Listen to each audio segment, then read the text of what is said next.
Straus Project rolls on at the Loaded Buffalo in Mundelein. I'm with Bryan Wilkinson of the Las Vegas. Thanks for stopping by, man.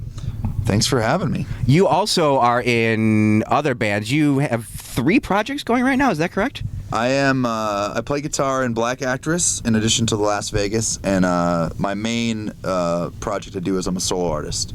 I go under the name Bryan, W-B-R-Y-A-N. Okay. And I'm a songwriter, and I do a lot of acoustic stuff. Okay, and you're going to play an acoustic set this evening. Some surprises tonight for the Renee Keel benefit. Do you know Ron Keel? I just met him tonight, and he's a darling man. Dude's hung out with a lot of people in the 80s, and we're here tonight for a benefit for his wife who's got stage 3 breast cancer. Bryan is going to play some stuff. Joel Hoekstra and Brandon Gibbs are going to play. Ron is going to play. And, of course, the headliner tonight is Kip Winger. You probably listen to a little Winger in your time? I actually don't really listen to 80s music. Damn you. I'm sorry, I know. My favorite 80s band of all that era is Kix. Okay. Kix to me is like the bluesy. They're like the way I think people saw Guns N' Roses when Guns N' Roses came out was they were like the real deal kind of street kind of band amongst stuff that was a little bit more polished. Steve's banter on stage is the guy just doesn't give a fuck. He's like there to sing and he doesn't care. Yeah, they're great. They're a great live act. Who else do you like live? I'm kind of a modern person in terms of I'm a 32-year-old, not afraid of the digital age. So I like modern music, but I also like, I don't even know. Think about my Spotify list, who I'm listening to. Airborne,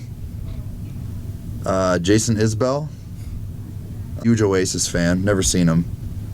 GNR, of course, AC/DC. See, there's some 80s in there for you. Yeah. I'm not like real familiar. I don't listen to like a lot of like the 80s, like Poison and stuff like that. I just don't really listen to it. It's interesting that you said that you were younger and that everything for you is digital, Spotify and playlists, and you know the whole experience of going to a record store was something that I feel like ended it with my generation. So, how do you find new music? Well, for me, I grew up in Vermont, and at 17, I got a job at a record store, and I worked there till I was 21. So that almost shaped me in terms of I was still into the CD, hard copy. I remember cassettes when I was a kid, but it shaped me to not be afraid of this is a tangent, but to not be afraid of pop music, because we had these corporate playlists we had to play. There was a country CD, there was a pop CD, there was a rock CD, there was a metal CD, and it's I realized then what hooks were, and so I still tie music together with just if something's good, it's good. I don't care if it's a single or an album. Sometimes albums suck. Sometimes a single is the best part about what they're trying to pitch on an album, and that's what record companies sometimes do with bands that aren't that good. But in terms of digital age, I more so go towards that in terms of releasing music on my end of things. Because there's so much information coming and going. I mean, you put out an album, it's great, but it takes so much time to put out an album, and what's your impact on that?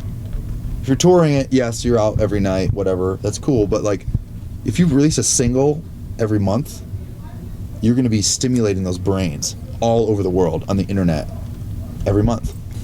So when you write, do you have a certain way that you go about doing it? Do you have a set pattern or a style or a way that you choose to write that works best for you? I live, and I feel, and I hurt, I'm happy, I'm angry, and songs come out in emotion, and I write about people that I know, or I have a song I'll play tonight called Save Me that I wrote about a friend who we disconnected after school and then reconnected over the years, and then she was going through some shit. Her husband was sleeping with some girl in their bed, and she's just somebody's got to save me, and I put it in song. You wanna live a living ain't so lonely. You wanna dream a dream it ain't so haunting. I wanna lust with no obsession scones me. Get me away. You wanna live a living just ain't so lonely. You wanna dream a dream and ain't so haunting. I wanna lost and no obsession scones me. Cut these chains away, somebody's gotta save me.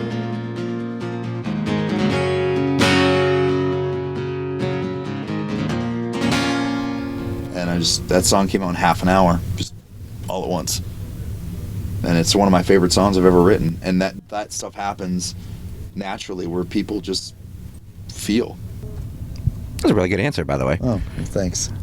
What's next for Las Vegas? Las Vegas, really kind of just up in the air. Everyone's kind of doing their own thing. We're all really busy musically in our own endeavors, and Chad's doing his clothing, and I don't know. There's nothing actually on the books for the Las Vegas. Unfortunately, I don't have an answer. We just did 30 shows in Europe, November, December, which was fantastic.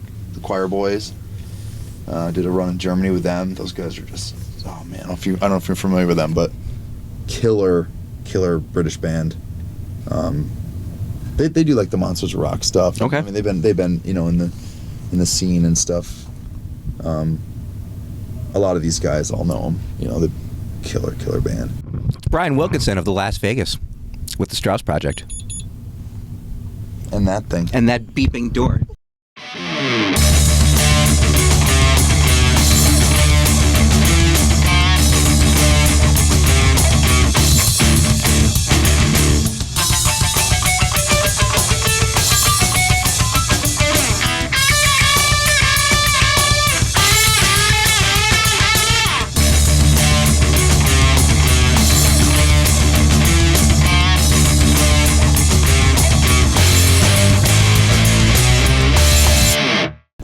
One thing I've noticed is if you're dating a girl, like relationship, or you're just hanging out with a girl, bringing her out for a night, whatever, if some guy compliments her before you do, that. This might be the best interview we've ever done.